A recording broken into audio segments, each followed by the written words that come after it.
if you're ready, I think now's as good a time as any to start, because we've got people who are participating online as well, and so we don't want to keep them waiting. Thank you all for joining this event. We're talking about disrupting Europe, truth and social media, and can you find any of it on social media? My name's Ryan Heath. I'm author of the Morning Playbook column that hopefully many of you read from time to time. And with us is a really excellent panel today to talk about this strange, difficult new world that we all find ourselves in. But I think that the most appropriate thing is to immediately hand over to our host, the EU Ombudsman, Emily O'Reilly, who has some brief introductory remarks before we get into the panel.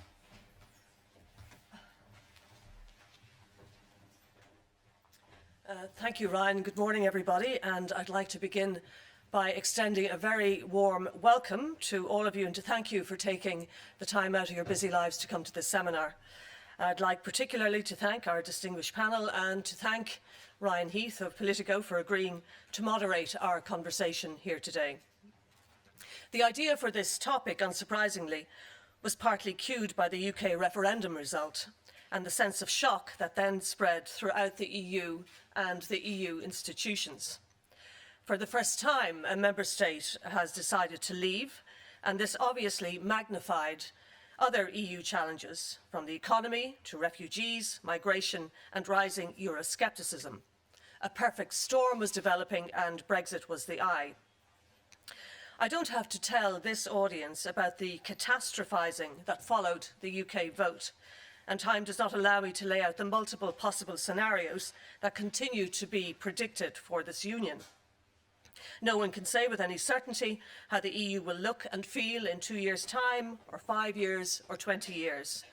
As multiple separate and overlapping layers of politics are being played out, both here in this city and in every member state and regional capital, we cannot possibly know how the cards will fall. But the drama of Brexit does allow us to examine the forces that helped to shape the result and continue to shape the current narrative of a challenged and contested European Union. In the last 4 months, we've had a myriad perspectives on that narrative, informed by ideas from the worlds of politics, geopolitics, economics, human rights, sociology, and for the purposes of our discussion here today, media and social media. What we know about the EU in its institutional sense and how we feel about the EU is pretty much entirely shaped by what we take in through our chosen media every day. And I say chosen because increasingly each of us can create our own bespoke media world. We can quite easily choose to adapt our media diet to one where we have limited exposure to views contrary to our own, and where our own attitudes and prejudices are amplified through algorithms engineered through our smartphone clicking choices. I sometimes find myself being stalked online by a dress or a hotel somewhere that I idly clicked on months ago. But as it is with consumer products, it can also be with our entire worldview. It is noted, packaged, amplified, and then served up very personally to us every day on our laptops or smartphone screens. Few people in the Union are ever likely to watch a European Parliament debate or a Commission press conference, let alone follow the labyrinthine passage of legislation from start to finish. Few people in the EU care what goes on in Brussels unless they are told by their media what has happened and whether it is good or bad for them. Boris Johnson, now the UK Foreign Secretary, reportedly spent his time as a journalist in this city, arriving into press conferences and asking two simple questions. What's this about, and why is it bad for Britain? This is the same Boris Johnson whose previously unpublished, impassioned newspaper column calling on voters not to leave the EU has just appeared in a new book. Boris had apparently written 2 columns, and we all now know how that particular roll of the dice ended. While Johnson did seem genuinely to be struggling with the issue, his unpublished column nonetheless stated, "Britain is a great nation, a global force for good. It is surely a boon for the world and for Europe that she should be intimately engaged in the EU. This is a market on our doorstep, ready for further exploitation by British firms. The membership fee seems rather small for all that access." Professor Cathcart will be able better to explore the UK media coverage of the EU, but I suspect that had even the most pro-EU of us spent the 6 months prior to Brexit reading nothing but the Daily Mail, a UK mass-market tabloid with a highly political and anti-EU agenda, many of us might also have voted to leave. And while we can demonise it and other populist media across the EU because of the dystopian image of the Union that it portrays, it has to be recognised that they can be brilliantly executed media products, weaving headlines, stories and images together to produce an at times hypnotic effect on their readers. The challenge for the EU institutions and for those member state governments and political parties who wish to stop the growth of Euroscepticism is how to engage with that narrative, not just through their own communication channels, but also through the way in which they deal with the citizen concerns that such media accurately intuit and frequently exploit. In a leaked email about a private event speech that she gave some time ago, Hillary Clinton reportedly talks about the perception among many people, including the middle class, that the game is rigged by big corporations and an enabling political class. What she also says, which is unusually quoted, is that greater transparency is needed to deal with this. But the latter challenge isn't necessarily one for today. What I hope we will have from multiple areas of engagement is an exploration of how the EU image is shaped for good or for bad, and what we can learn from the mediation of Brexit, of the refugee crisis, and of other issues that are shaping the story of the EU in 2016 and beyond. It would also be interesting to address the information deficit that comes not from the media, but from member state governments themselves, who come to Brussels to make largely behind closed doors decisions on issues vital to all of our lives, but who may subsequently fail adequately to account for their own role in that decision-making.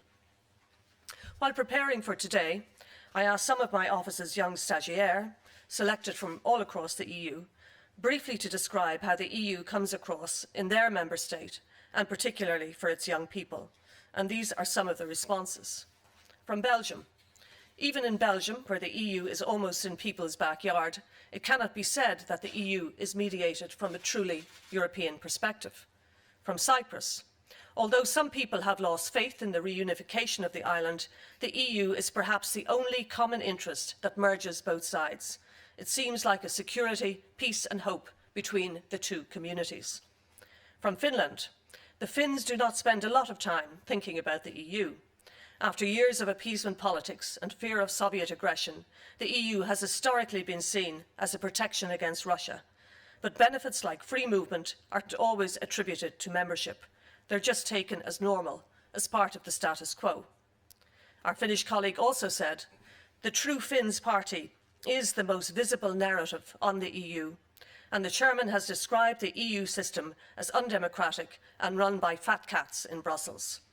The youth wing of the party started a citizens' initiative on a fix-it referendum after Brexit. From Germany, even in times of crisis, there is a European spirit in Germany, but it is not mediated enthusiastically. That would seem absurd in current times. From Italy, I didn't know that I should have thanked the EU and not the university in Wales for my Erasmus year, but this is changing for a new generation. Last Christmas, I was impressed when my 14-year-old niece listed all the EU institutions, their competences and functioning, including the EU Ombudsman. She will go far, that girl.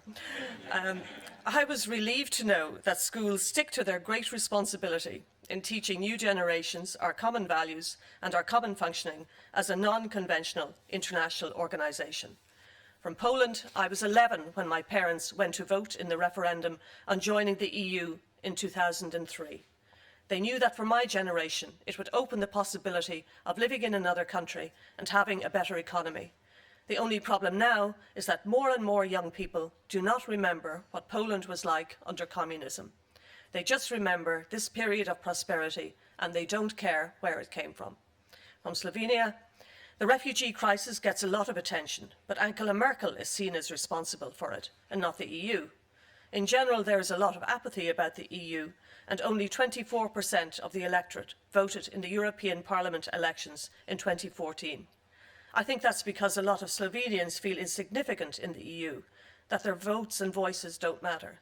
The offices of the Parliament and the Commission are trying to raise awareness, but they have very few Facebook followers. And finally, from Spain, Europeanism has been part of the Spanish identity until the economic crisis started.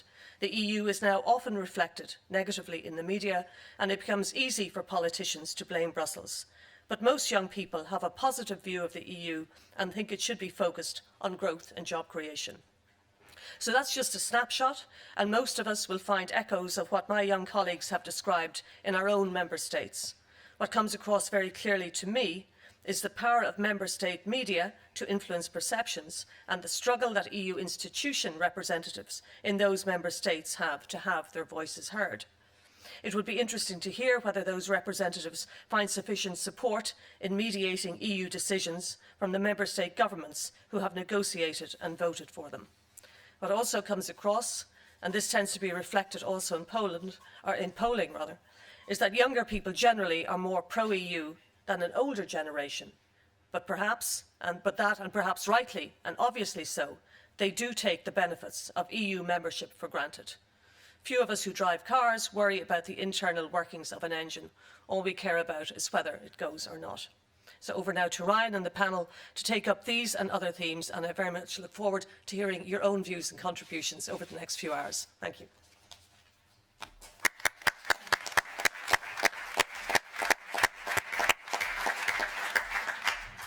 Well, I did have written here, welcome to the fiery part of this morning, but I think that you stole that from us. We're off to a fiery start already.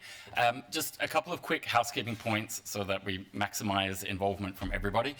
There is free Wi-Fi, so don't feel that if your mobile network is on a low number of bars that you're excluded. You can just click through and agree to the terms of the Residence Palace network. If you want to contribute to the social media discussion, the hashtag is behind me right here, Disrupting EU. And I will just maybe leave you with a couple of the questions in my mind before introducing our panelists, and also to assure you that I know there are a lot of people who are doing social media for their professional lives who are here in the audience, so we're not going to act as though we have all of the answers. We're going to really include you all the way through the process as well. A couple of kickstart thoughts for the discussion. Whether it's the EU institutions, whether it's as journalists, whether it's people who are just making their voice known through social media, I think that we all share a responsibility to disseminate the truth. But that's not possibly the hard thing to agree on. It's if we can't agree on what the truth is, where does that leave us? And I think there are also really serious questions that maybe Isabel will be able to address. When you have an EU that is dependent on complicated processes, where does that leave you in this new environment that is so driven by emotion rather than explaining things like a complicated process? And one thing that's really, that I am struggling with is to answer at what point does an individual or an organization become an enabler of falsehood rather than someone that is just explaining something that happened. Because at some point you do become an enabler of falsehood, and I'm just not sure where that line is. But to help us explore this fascinating moment in our history, where, let's not forget, we have access to more information, we have access to more power, we have access, many of us, we have access to more money, even if it's not a great economic period. We are not doing overall bad as a continent compared to the hundreds of years that went before us. So we've got all of these things, but we don't necessarily have the same trust in each other or institutions that enable shared progress. So to help us explore all of that, I have on my right Isabel Yeguzu, who is the head of the Commission's representation in Paris, which of course is its head office in France. Professor Brian Cathcart, who comes to us from Kingston University, from a long career in journalism, and as one of the founders of the organization Hacked Off. On my left, of course, you know the Ombudsman, Emily O'Reilly. Then we have Ralph Dieter Cruz, who is the longtime correspondent from ARD, the German television channel, but has a well-deserved retirement. can we call you retired? Or okay, living on in our minds. And then finally on the end, Anthony Gooch, who is a former Commission official and now running communications at the OECD. But perhaps if I turn to you, Isabel. Oh, and of course, we've got a very strict rule. I've been told no speeches, so we're going to keep this really dynamic. But to get it started, you're dealing every day with the rise of the Front National. What do you, as a civil servant, do to respond to essentially an organization that exists to eliminate you? How do you cope with the challenges that throws at you? Well, thank you, first of all, for inviting me to this very interesting conference. It's true that in France, we've sometimes, after Brexit, we had a bit of feeling to be next in line, and I hope it's not the case. But it's true that the situation in France is not easy. It's very different from the UK situation, because, well, first of all, in France, we do not have such press as the Sun or the Daily Mail, so it's a bit different. The press is a bit more serious, and the Euroscepticism exists, is growing, but differently from UK.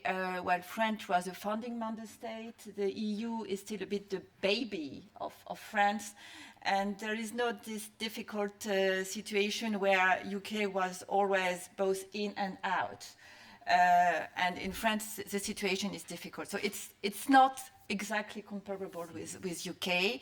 But however, the landscape is difficult because there is a growing pessimism in France, which is really incredible. Last week we had a presentation from the France Stratégie. They made a very interesting analysis on the situation in France, and the majority of people look at the situation in France much worse than it really is. So the perception of what the real situation is much worse than what is the real situation, whatever the type of question you ask. For example, if you ask of wages, the great majority of people consider that their wages is really at the bottom, where it's usually in the average. If you ask people what is their perception of the current situation, they say it's bad. They say it's going to be worse, and 80% of them consider that the situation of their children will be worse than what it is. So the pessimism of this country is really incredible, and is not proportional to what the real situation is. So this is these are the building blocks on which the Front National is now building its strategy. As I said, Front National is not so present in the traditional media, but extremely efficient in the social media. I had an experience 2 weeks ago. There was a conference in Marseille by our representation in Marseille, where on migration. And this conference was interrupted by Front National, where people stand up, almost fight physically, and it was extremely difficult for the conference to take place. So it was really stopping the debate. And after that, I made a quite pushing tweet on Twitter, not insulting, but strong. And in just 1 hour, I got 50 answers from Front National. So they are extremely organized, really looking at what's happening on the social media, on the network, and really pushing, and very, very well organized. And compared to that, it's true that the pro-EU do not have the same level of organization. Mrs. Le Pen has 1.5 billion followers on Twitter. Facebook account is also extremely high. So we have to organize ourselves in order to be able to respond, to be visible, and to tell the truth. And do you, just one follow-up there, do you limit yourself to fact-checking? Is that sort of the constraint that you're in as a civil servant, or have you made a conscious decision now that you have to go further than just pointing out facts in response to those interventions? We are preparing strong fact-checking, but we want to communicate in two directions. Fact-checking is one, and the second one is also promotion of what the EU does right. So not only defensive, but also proactive, and explaining what the EU is doing with good stories that we can tell and we can explain. We don't want the EU to be only on the defensive side, because we will always lose if we are only defensive. So we also want to promote all the practical and daily life input that the EU has given, and it's many very little example. We try to communicate really on the lower ground. For example, we have just had an agreement with the Association of Mayors in France. We have prepared very short information articles which they can insert in their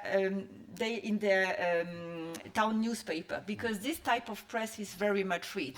The problem is that, exactly as you rightly pointed out, people can choose what they read, and then they get pursued at what they think is right, because they always hear and read the same things.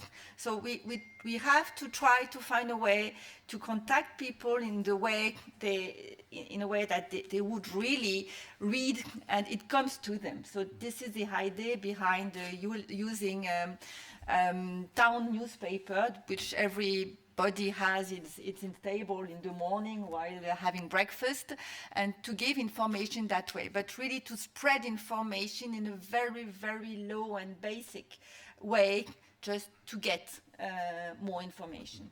Well, that might be a moment that is one of the, but we can follow that. Yep.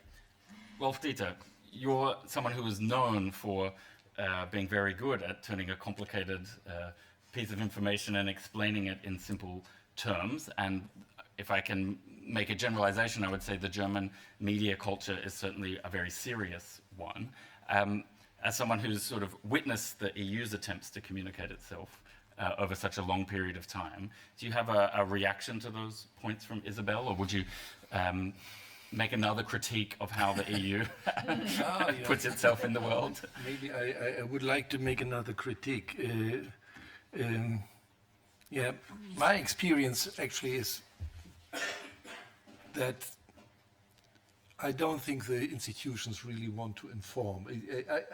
I wouldn't talk about, do not want to talk about communication too much. My business is information, and I had the pleasure to be with Boris Johnson here, correspondent in the 90s, and he was a very funny guy, but not so very much interested in facts. Maybe he was more modern than I was, because since a couple of months, we all know the term post-factual. And this is a real problem for journalists, because we are factual. Our work is based on facts, and actually I'm quite confident that factualism will regain the field which it lost, as we can see in the United States and in many European countries. But I think, look, practical things. The spokesman service of the Commission is much too small to answer to the questions of journalists. And here in Brussels are hundreds of journalists who are interested in European topics. So this is, as we say in German, half of the rent. When someone already has interest, very often for communication, it is difficult to awaken interest. These journalists are interested in topics. And as ARD correspondent, I always felt that we are treated well here. Maybe there's an unofficial rating of media. We all felt to be a AAA medium here. But it occurred very often that, let's say at 10:30, I sent an SMS to one of the spokespeople and got an answer at 10:30 in the morning, and got an answer in the evening, 9:30. Do you still need me? And there's a little problem when you broadcast news every hour, as we do over the day. And when you criticize that, and they say we don't have the money. At the same time, the Commission spends millions of euros for propaganda. They fund a TV channel, Euronews, actually contradictory to their own competition rules, and which nobody watches. In Germany, the audience of Euronews is not measurable. It's 0.01%. So this is actually not serious to measure it in that sense. So, and this is one of the areas of institution. Communication is not when you broadcast or when you write something or publish something. You need someone to receive that and who watches that or who listens. Then it is communication. And they print brochures, folders, sometimes books, which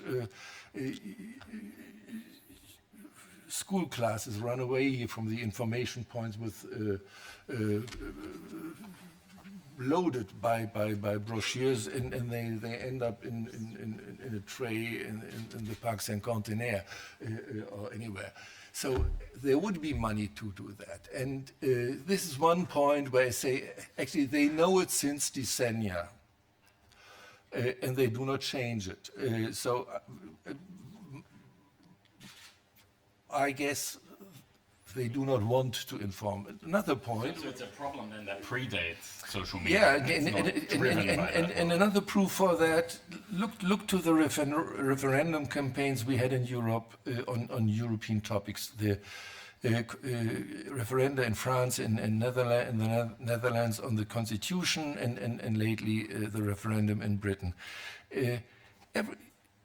They didn't argue. Because, Brussels is a big assembly of cowards. They were afraid that they would be, one could then blame for the result of the referendum. But there is also the question what is right and what is wrong. And in the referendum campaign in Britain, we have had so many lies, so many untrue arguments, that actually, I would expect from an institution that they would, also from a national government, that they would defend the truth. If you do not stand for what you are doing, why should other people follow you? So it was always duck and cover when somebody criticized European policy, which you can criticize very often, but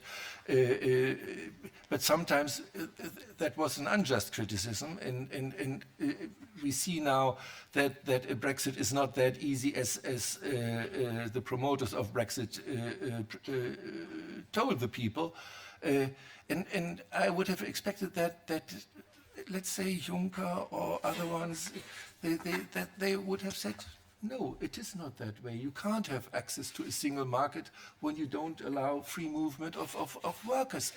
And it would be an important point. Instead of that, they remained silent. And even after all of these referenda had the same bad result, they didn't change anything. So why don't they? My conclusion is they do not want. And I felt comfortable with that, because usually we didn't need the spokesman service, but sometimes you need something official, and they can't quote your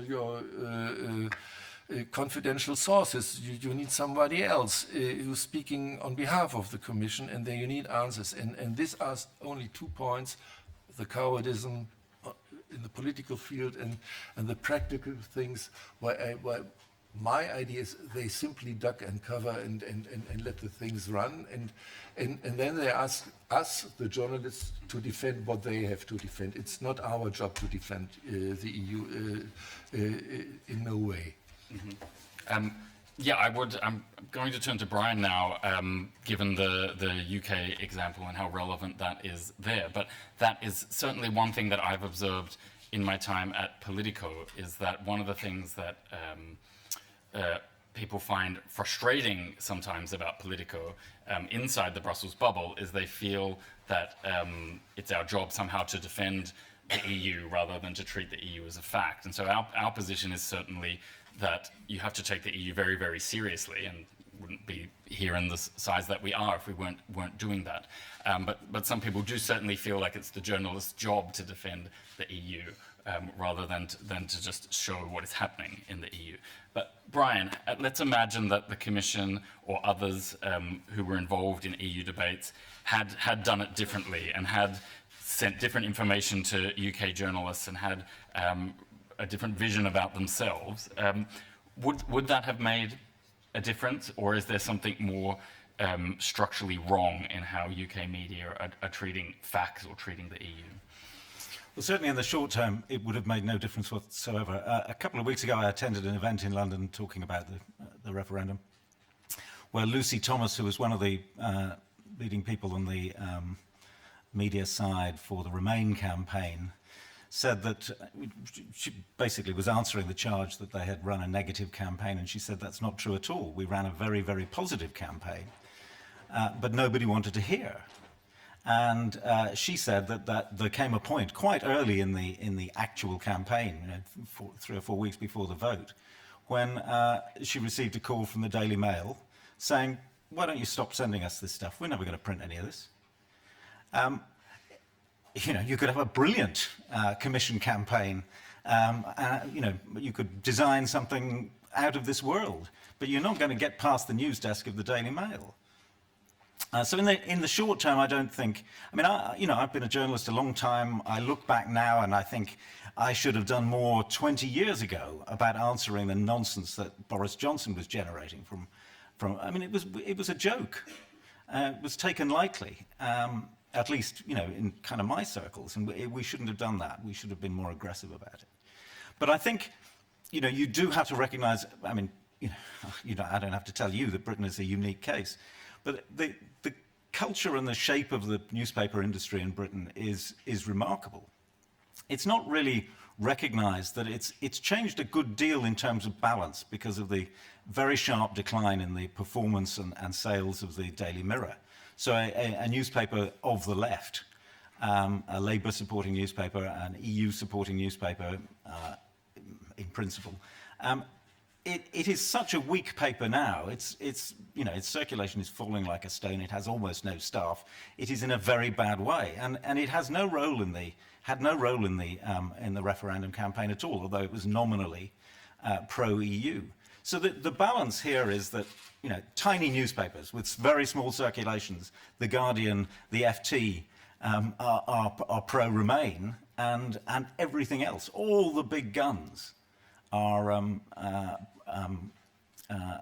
Brexit papers. And then combine that with the change in the tone.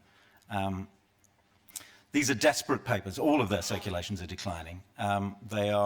Their kind of culture and mission is in question, and their response has been to become more and more hysterical. And the language, the treatment of facts, so forth. That's I think for me a kind of symptom of their desperation. But there's nothing you can do about it. As I say, you could have sent all the positive messages in the world to the Daily Mail. They would never have printed any of them. That wasn't on the agenda.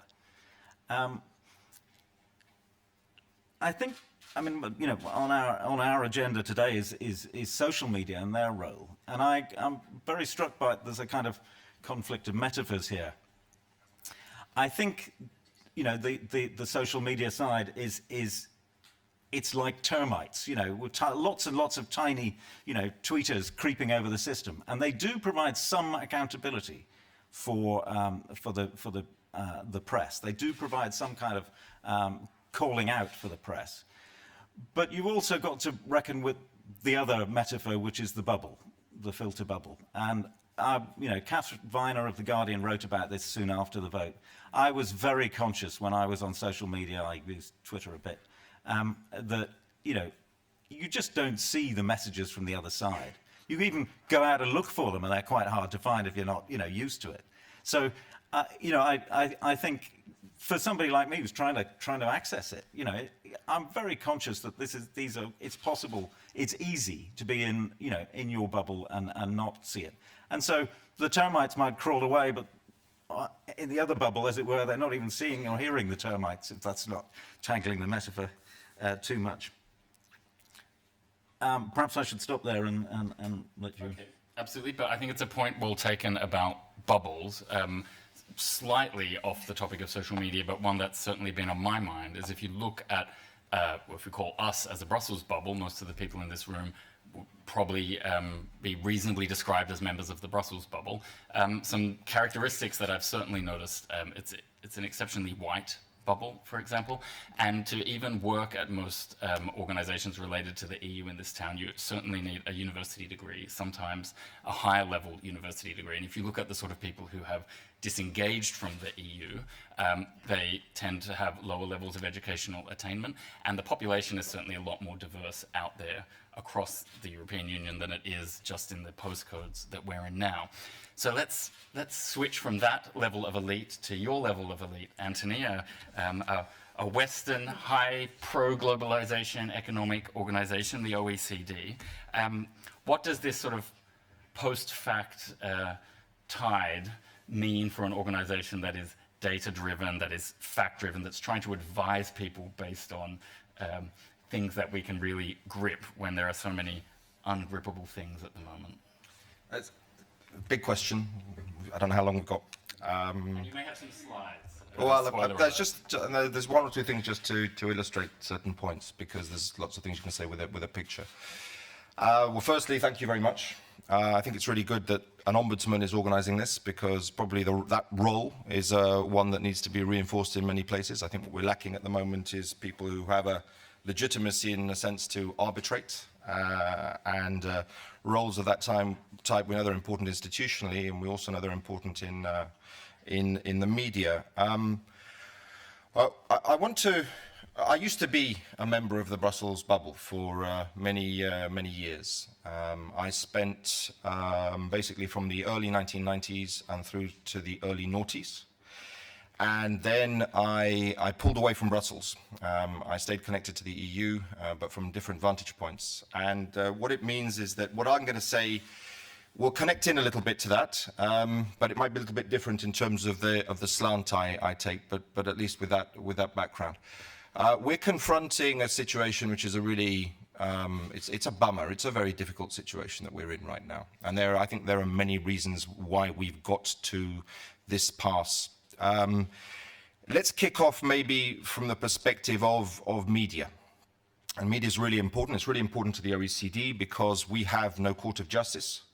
We don't lend any money. So in terms of hard power, say the IMF lends money, World Bank lends money. The EU has the Court of Justice at the end of the day. You can like it, you cannot like it, but it's law and it's actionable. The OECD is entirely dependent on, well, entirely, it's very, very dependent on its soft power, which is influence, which is essentially making things known. And here I want to pick up on a very important distinction: information and meaning. Information and meaning. We conflate those things all of the time. We inevitably add value judgments. Ryan has just given his definition of the OECD. That's Ryan's definition. It's legitimate. I could ask all of you for a definition of the OECD or of the EU, and I can guarantee in this room we would have 150 different definitions. Is that fact? Is it based on fact? Is it truth? So these things, they pose some pretty difficult questions for us that we also have to separate out in a certain sense. I think we have a massive crisis of what you could consider to be trusted, trustable, provable information. and a protection of that space. That's very, very important for democracies to function. And I underline democracies as opposed to other political systems that don't at all depend on that. But obviously it's something that really needs to be protected. Meaning, on the other hand, is something that we all spend our entire time attaching to things all of the time. All of the time we're doing it. So is this good? Is this bad? Is this up? Is this down? Mediamorphosis we're in right now. Digitalization. Advent of social media a few years now. Internet well before. This is changing not only our consumption, not only our emission, our capacity to listen. Right now we have surfeits. There's too much. There is overload. How do you distinguish? How do you sift? Where does that take you? That can take you towards what you like. But then you're making a judgment. Siloization. We're living this right now, and it is exacerbated by social media. It's not created by social media. We have things that we like, and we have things that we like a little bit less. And the things that we like as human beings, we tend to gravitate around them. We have friends. Those friends are people that we like, you know. We don't necessarily agree on everything, but there's enough there to connect, right? And people you don't like so much, you don't spend so much time with. So what human beings do, they extrapolate that onto social media, and it exacerbates it. And therefore, the degree to which you are going to seek opinion, meaning, and possibly information, from sources that you may have labeled in a certain way, will diminish. Will diminish because there's only so much time in the day, and who you're going to connect up with, and how you're going to do this. So that's something that I think is a very important phenomenon that we need to be aware of, and we need to be wary of at the same time. I also think that anthropologically we are entering into a space where we are developing a social media mindset as well. So the degree to which we feel responsibility when we're doing things now may have frayed at the edges. We can like things and we can unlike them. I think it was Xavier Bettel who told David Cameron, or it seemed to be directed at David Cameron, look, this isn't a Facebook status where it's complicated after the referendum result, but that was indicative of something. How many people after a referendum then started Googling to see what exactly the EU was? And how many people also felt that could they vote again? Would it be okay? Could they unlike one and perhaps go again? And I'm not going to enter into the whys and wherefores, but it's symptomatic of something that we are seeing as well. And I think all of this stuff is conditioning the context that we operate in. Now, commonalities in some sense. The OECD is a far less politicized space than the EU. At least that's my experience of it now. Some of you may have long memories and may remember that the first international organization to be hit by the so-called modern anti-globalization movement was actually the OECD.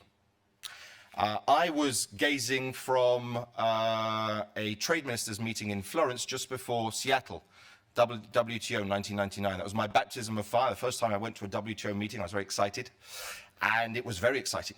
And many people remember it. But 1998, multilateral agreement on investments, and that was developed at the OECD. So the OECD was in the firing line then. Since then, a lot of things happened there, but the OECD is not anything like as politicized a space and an animal as the EU is, and therefore the meaning that people attach to the OECD is far less. The willingness to treat us as an information source that is reasonable and that is, how can I say, to a certain extent, you know, are we reasonably objective? Again, beauty's in the eye of the beholder, but a lot of people seem to attach that label to us. And yet, we have had our difficulties. I want to just show something to you because I want to connect it up with Brexit. This is interesting just because it's taken from an article that I don't know how many of you read it, and then having read the Catherine Viner article in The Guardian and then read The Economist, I can't help thinking, blimey, there was a lot of things that were the same. But anyway, I don't know if there were letters to the editor on that one from Catherine. But just look at, there are 1.7 billion people on Facebook. And this is very revealing. The number of articles shared, meaning I'm sharing it. It's an active thing. I've read it, but I'm sharing it now. I'm communicating it. I want you to listen. The same number of articles that are based on fact as are based on misrepresentation are shared. What does that mean? We're human beings. What we like is things that are maybe a little bit titillating. My colleague from ARD was saying, well, journalists, you know, we're based on fact. Well, Boris Johnson was back in the 90s. Okay, so this has been around a long time, and there's been a lot of journalism that's not necessarily been based on what we call serious information. There's a lot of journalism way back, right from the beginning, that has been seeking other things in order to sell papers and give people what they want. Okay, there's an element to that. Okay, that's your value judgment, and you're entitled to it, but it falls under that space. Now, the second thing I want to show you is really interesting because we entered into the Brexit space. We did it with a little bit of trepidation because we knew the OECD gets a very fair crack of the whip in all media around the world and in the British media. It gets a very fair hearing from The Sun, from the Daily Mail, from the Express. If you read those papers, Google OECD and obesity, Google OECD and pensions, Google OECD and education, they're very reasonable. In fact, they're quite critical of themselves, and they say, oh God, here we are again, look, you know, the OECD ranking, Britain's rubbish. And yet, and I knew this would be the case, and yet we enter into a space with Brexit where we produced a report on what would be the economic consequences of Brexit. We were seeking to produce information in a timely fashion for people to take an informed decision. Why? Because we knew the gravity of the decision, not just for the United Kingdom, but for the European Union as a whole. There are 22 out of 35 members of the OECD who are EU members, and the global economy. We care a lot about the global economy and its future, and as we all know, it's on life support. So if you give it a dirty, great big jolt, just when it's on life support, that could be a massive problem for everybody. Don't think local, don't think this is some English thing or British thing or even European thing. This is far bigger than that, unfortunately, because of the consequences. It's a little bit like the tsunami and the nuclear accident on speed, and that was a natural disaster, and this is man-made. But just look at, this is an editorial. The Sun has an editorial opinion. I mean, you know.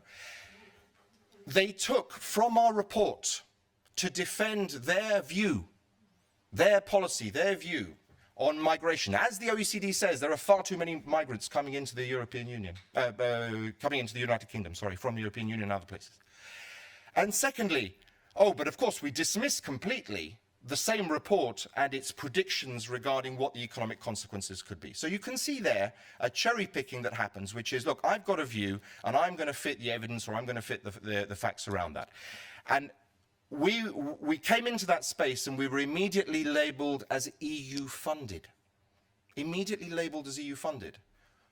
We receive some funding from European Union sources, but we are not EU funded. And yet the desire was to try and discredit from a very early stage. And so at that point, obviously, we found ourselves in a very complicated and difficult situation. I stop there because it's just to give you a little bit of some of the contours that we've been discussing here, but I think that there are some fundamental issues that we're looking at which are transversal, you know, whether it's Brexit or other manifestations that we're living at in terms of our societal trends.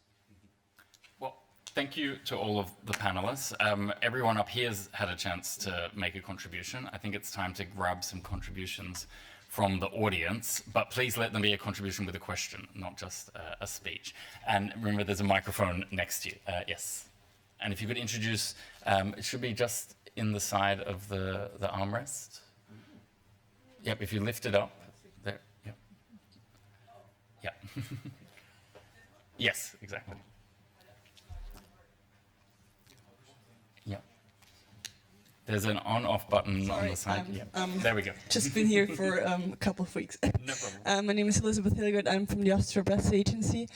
And as you know, we in Austria, we have a very strong right party. And I have the feeling they also have a very strong social media work.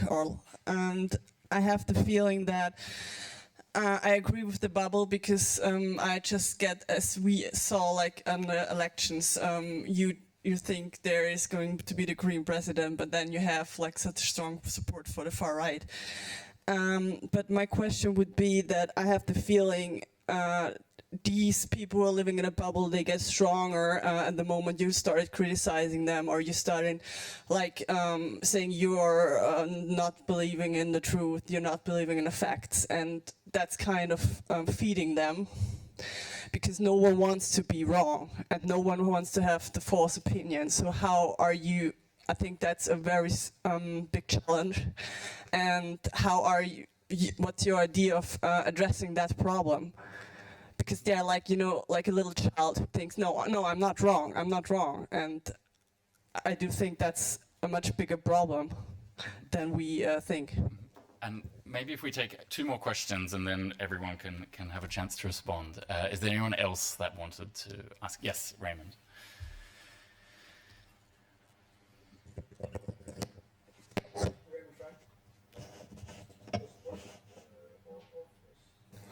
Now it should Yes, work, now it yes. My name is Raymond Frank, and I'm a former journalist now working in communications for a private sector organization here in Brussels. As a correspondent working and covering the European Union, I must agree with Rolf Dieter that it was always very difficult to get good comments from the European Union, and that when you start voicing criticism, you were also isolated as a journalist and you were given less access to this. What I still notice is that anybody criticizing the European Union is basically stripped out from the discussion. Why does the EU and the EU spokespeople in particular, why do they not embrace that criticism as an opportunity to explain what the real intention is of certain policies or certain opinions? Because I feel there's too much of the attitude in the European institutions saying that anybody criticizing is against us, so we should no longer work with them. We should only fund and support media that are friendly to us, like some websites, like Euronews. They get all the funding, and they get all the access. But those who are critical, they don't get the access, and therefore are left on their own to find a story that may not be the real story, simply because they do not have the proper access. I think that's one aspect of many aspects in the discussion, but I'll leave it at that. Okay. And is there a third contribution? Yes, the gentleman in the middle there.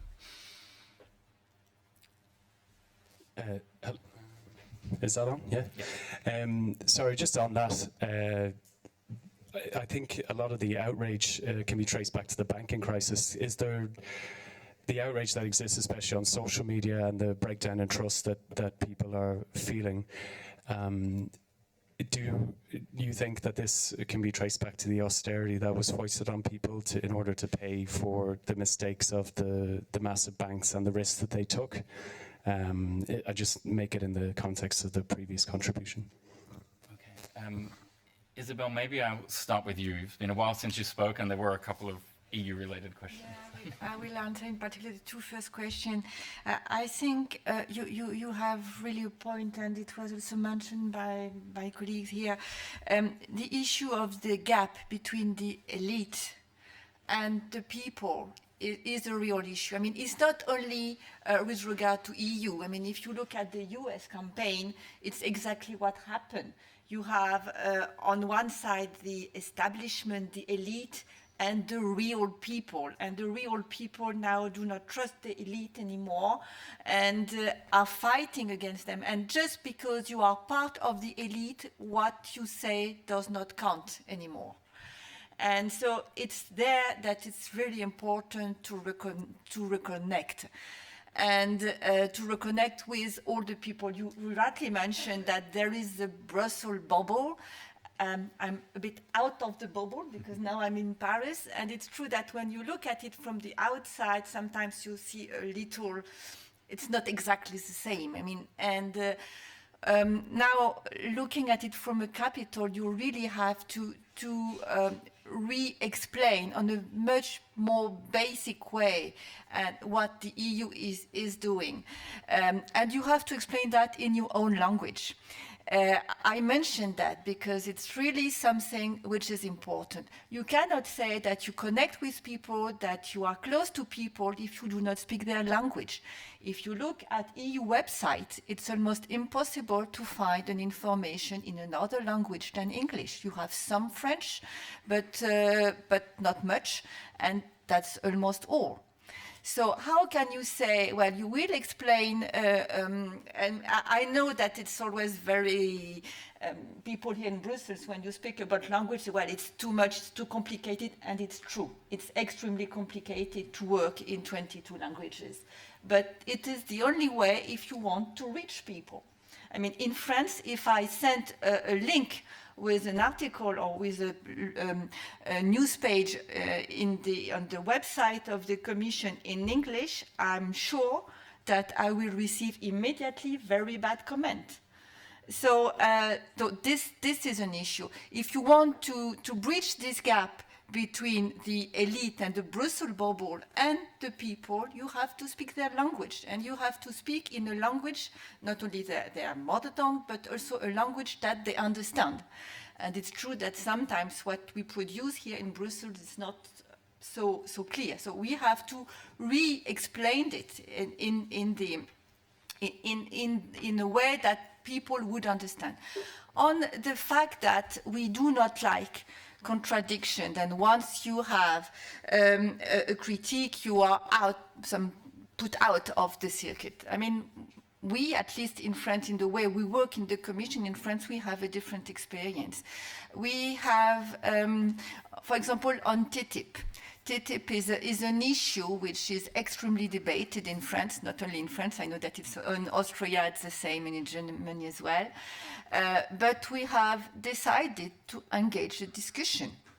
And I've in my team somebody who is fully dedicated to it, who goes to all kind of meeting with people who are not on the same idea and who debates. And he very often get extremely good quote from them. They are not on the same opinion, but at least they speak, they debate, and they confront ideas. And this is democracy. And this is what the EU should be. So I think we should not avoid debate. The debate is part of democracy, but we should also say that when decisions are taken in the democratic way, they have to be followed, because this is also democracy. So, well, these are the 2 points I wanted to make. On debate, I had another experience recently in France. We had the Nuit debout discussion, and on 9th of May we have our traditional Feast of Europe, and we had people from Nuit debout inviting the debate space that we had, and say, okay, well, you want to debate, let's debate. And we have had a very interesting debate with them. It was on migration again, with an Italian MP who really wanted to debate, and in the end it made something. So this is how I think EU institutions shouldn't fear the debate, and we can discuss. We have good ideas, we have good arguments, and we can debate. I mean, I'm not afraid of that. Emily, maybe if I can bring you in quickly here.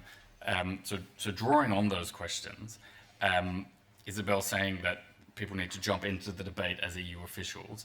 Do you feel, as an ombudsman, as someone who's really supposed to be very specifically neutral and arbitrating, that you can express that sort of passion to be part of this more political world or commission that Jean-Claude Juncker has said needs to exist, or are you inherently stuck being unable to do that? And that's why we're all talking about it instead. Yeah, no, what comes across to me sometimes, and just even from what I've been hearing over the last few minutes, is a sense of defeatism from the EU in relation to their capacity to engage at the level in which I think we all agree needs to be engaged. One of the things that the Daily Mail and other tabloid newspapers or whatever are very good at is creating chaos and drama around what they do. Now, EU institutions can't. They're limited in terms of the chaos and drama that they can that they could engage with. But it strikes me is that the EU simply isn't on the pitch and is afraid to go onto the pitch, on the playing field in relation to that. And I noticed it very much when I remember talking to a few MEPs around Brexit, and some of them had plans to go and actually fight the good fight on behalf of Remain in the UK, and they were encouraged not to. It was as if the EU felt it had to keep its head down because they were being so vilified and so on. And I think that is a very poor attitude to adopt. And when we talk about facts, and people not willing to engage around them, or if you put the facts out, they're ignored. Well, if you look at the first Clinton-Trump debate, when Trump was the one with all the drama and the chaos, and out of that attracting a huge support, obviously, and still, though possibly not as much as he did because of recent events, what you saw happen in that is that Clinton trumped him with the facts. And why did that happen? And I think it possibly did shift the waivers, perhaps those who had doubts about Clinton. I don't know. We'll find out ultimately, I suppose, more in her direction. But at least there was a forum there which was being watched by possibly the highest ever number of people who were watching a TV program, or certainly a US presidential debate, where the facts could be put out there, where people who would normally avoid them or listen to one particular side of the argument were, in a sense, forced to listen to them. But I don't think perhaps that the EU institutions, and based on what some of the colleagues are saying, are finding those places, finding those arenas, finding those pitches in which they can actually take those arguments to the people who are instead fed the sort of media diet that is being fed. I mean, obviously, as Ombudsman, as you say, and I'm an EU body as well, and I have to be careful in terms of what I say, but I still think that you can put your points of view across, put your arguments across in a way that does engage, and that's certainly something that I've been doing. And one of the things I've done in terms of the communications is I've stopped bringing out all those boring leaflets and so on, and most of our engagement takes place on Twitter, social media, and so on, where we actively try to engage. Though I was at a conference just the other day, and somebody asked me if I'd noticed that I had 15,000 Twitter followers and Nigel Farage had, I don't know, 2.5 million or something like that, which was an unfair comparison, obviously. But the point is that when you think about what Nigel Farage does, he engages on several levels, from show business to high politics, and therefore obviously he's going to engage on that. But if the EU institutions restrict themselves to just engaging in dry facts, which I know is really what they should be doing, but it is leaving the game and the winners to those people who try and engage on a more emotional level. So the EU really has to try and engage on that level much more. Then I've got a question, and maybe get quick reactions from everybody on this question. So if you were to engage in new ways or with new people, could you turn around how the EU is perceived if you were to hire a very prominent, very well-loved figure to be a national spokesperson in each of the EU countries for the EU? Could you bring in a big journalist like an Anne Sinclair in France, or some very famous actor in the UK? And I know that many of you have reported from a national level, some of you have been spokespeople from a national level. You Isabel, have your own arrangements now for who you send out in front of the media. If you put someone of that nature, or you brought in those YouTube stars who worked with Juncker after the State of the Union, if you had people of that style and caliber being the face of the EU, could that make a dent in this new environment? And maybe, Brian, we can I wouldn't want to be that person I mean, nobody would ask me, but I would feel sorry for that person in the UK. I mean, it's a kind of someone does act as the spokesperson now. Yeah, oh, absolutely. Not but of that. It is a kind of, it's funny, but it's not funny, because that person would be eviscerated. Their private lives would be, just destroyed, honestly or dishonestly, certainly improperly and unethically, without a shadow of doubt. I don't think what you need is is a kind of national treasure spokesman. I just don't think that would work. And I feel sorry for the EU in this the EU institutions in this situation, because in a sense I don't think it's really in their hands. I mean, the two questioners, the lady from Austria and the gentleman from Ireland, raised this question of alienation. People are alienated, and the banking crisis, I think, did a lot to contribute to that. The EU didn't make the banking crisis, but you detach the idea that a lot of people are alienated and angry, and the idea that they are somehow blaming the EU for it. I think we need to go for the people who are propagating the lies, and we need to tackle them. And I think it's very difficult. It would be very difficult in the British context for the EU to come in, as it were, muscle-bound and say, have an aggressive spokesman tackling the Daily Mail. I think you would just be playing into their hands. I feel sympathy for the people who were told that it wasn't a good idea to go and participate in the campaign as EU representatives. But I think it was probably smart advice. I think that tackling the liars and fueling the people who are tackling the liars, if we can get enough of them, is the way to do it, or at least is one of the best ways to do it. And I think that's kind of everyone's responsibility. And I see the termites, as very important in this. I think the EU can certainly join the fight for facts and support that, but I think it's a matter of support rather than leadership. Isabel. I would go in the same way, but maybe not as bad. Looking at the French situation, I would say, well, first of all, it's important, and you mentioned that as well, Emily, that at national level there is endorsement and ownership. You cannot, the best EU spokesperson would never have the same level of, will not be heard the same way as a national leader.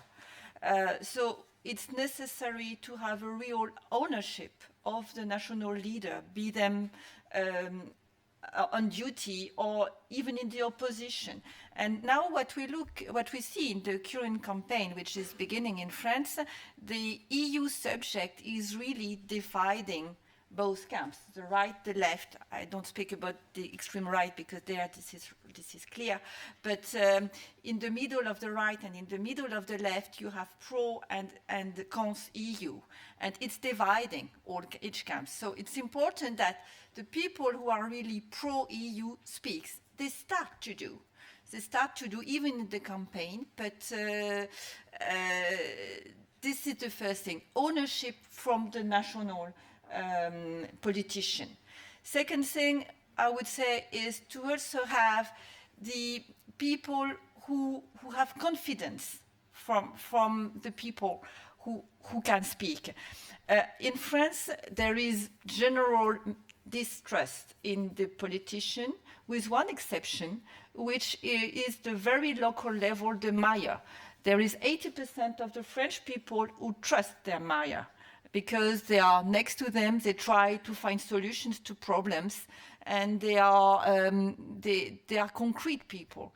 So this is one of our targets. So that becomes clearer, your earlier point then, in a way, not that you've abandoned having a national spokesperson, but you're via local media placement and going through local ambassadors. Yes, we try to have local people who have confidence from people and who can also speak concretely of what the EU is doing.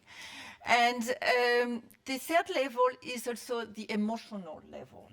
Try to find people who are loved by normal people and who can be heard. We are trying with cartoonists. You perhaps know Plantu, who is one of the most well-known cartoonists in France from Le Monde. 2 days after Brexit, he came to see me and say, "What can I do for you?" Yeah, it's one of partly the a yes. national treasure, and he came spontaneously and say, well, we know that the European project is in danger. We are some cartoonists and we want to work with you. So we are working with him. We will make a conference in 2 weeks' time with Vice President Timmermans and him. Discussing, and I think cartoonist might be a good way, because it's love, and what people, in particular the extreme right, is doing is playing with fear, and one of the best remedy to fear is love. It's we have currently a Harry Potter new because it has just been translated in French, and everybody speaks of Harry Potter in France currently. If you read Harry Potter, what they use to fight fear is love, and I think it's extremely efficient. So, well, this is one of the national treasure we will try to use, because, and it works. We had a very good fact-checking made by France 2 on concumber. You know, this concumber story that all politicians spread around, that EU is doing nothing but dealing with concumber. And Sarkozy recently made it again, and there was a very good and very funny answer made by France Télévisions on concumber, which was really extremely funny, and that was the best answer, because then people laugh and say, well, okay, this is the end of it. Speaking of fact-checking, John Worth in the audience fact-checked Nigel Farage's follow account, and it's only 484,000. So you've almost caught up, Emily. Rolf Dieter, any reactions from you? Yeah, from my point of view, our public debates quite generally do not fit anymore to the situation we are really in Europe. I say debates, not debate, because we have different national public debates. And the real situation of all of us is that our nations are interdependent in an enormous scale. Companies are interdependent. British car makers, car producers import 75% of the parts of their cars from other European countries, and vice versa. When you buy a Volkswagen, you buy parts from almost all EU countries, and so. But our debates are always only national. We treated the British referendum campaign only as a British issue. No foreign politician intervened. While it was clear that any result would mean a lot, not only for Britain, but also for all of us others. So I think this has to change. We need a European public debate. And I know these panel discussions about a European public sphere, or however you may call it, this will be very difficult to create it. But what is possible is that the actors are acting not only on their national level. So what do I mean? My experience as a correspondent was that here in Brussels, I got every German to our cameras and microphones if I wanted, and if they were here. Sometimes they changed their agenda to make it possible that they could give us an interview. But when we tried to get a member of the European Parliament coming from Spain or Finland or whatsoever, it turned out to be very difficult to get them. Not because of the different languages and so on. This is one point which you can't change. I guess the reason is simply via a German TV, a Finnish politician doesn't reach out to his voters. But in Europe, this doesn't fit anymore. We tried with, we had we were lucky enough, we were not only correspondents here, we produce our own program, a magazine on European affairs. We have the opportunity to transport different views to our German audience. But the carriers of these different views made it extremely difficult to us to do that.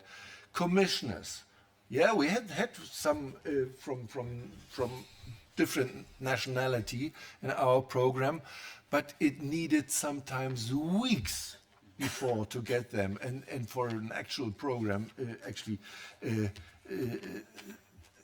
this is simply not possible. So I would say that the actors have to change, and you can't talk any longer about internal affairs in European countries. We have no internal affairs. It does matter whether Germany is ruled by Merkel or someone else, to Italians, to Greeks, and so on.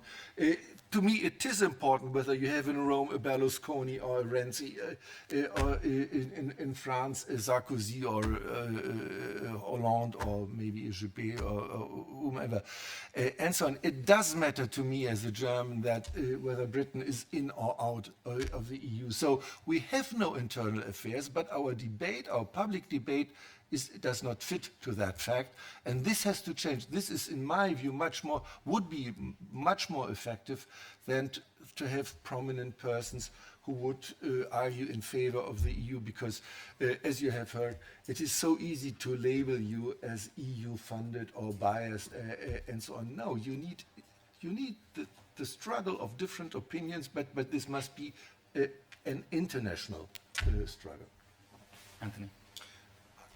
It's two questions that I wanted to pick up on. Ryan, you asked about the sort of the high-profile people, and the gentleman in the audience who asked about trust. And I really want to come back to that, the question of the global financial crisis 2008, because I think there's a lot behind that. If I'd had a magic wand, I would have organized a campaign, and I would have deployed all of the high-profile European footballers who played in the Premier League in England in the last 20, 30 years and made it the wonderful thing that it is today. And I would have plastered them all over Sunderland, Leeds, Newcastle, all of the places that nobody ever gets to. And mea culpa, the OECD, when we did our presentation of our study, where did we do it? London School of Economics. Very learned. My father taught there for 40 years. Brilliant place. Excellent. Where did we go? London. Oh, excellent. We didn't go to Leeds. I suggested going to Leeds. The Secretary General of the OECD is a Mexican. He studied in Leeds in 1972. Leeds was not a pretty place necessarily in 1972. They didn't have a bad football team, but it wasn't, the most exotic place ever. Had he gone up there, I don't know, might have made a bit of a difference, but that's a lesson. You go to the same places, the places that we feel comfortable in, the elite places, and I think that there is a lot to that we need to think about. So picking up on this point, yes, you go popular. You ask a Gianfranco Zola to promote. You ask a David Ginola to do so. Why? Because people know who they are. And if they make the connection and say, the reason why I was able to come and play in Newcastle for 5 years and it was wonderful and I learnt Geordie and I drank their beer and everything, it's because of a ruling by the European Court of Justice that allowed footballers to be able to ply their trade anywhere in the European Union.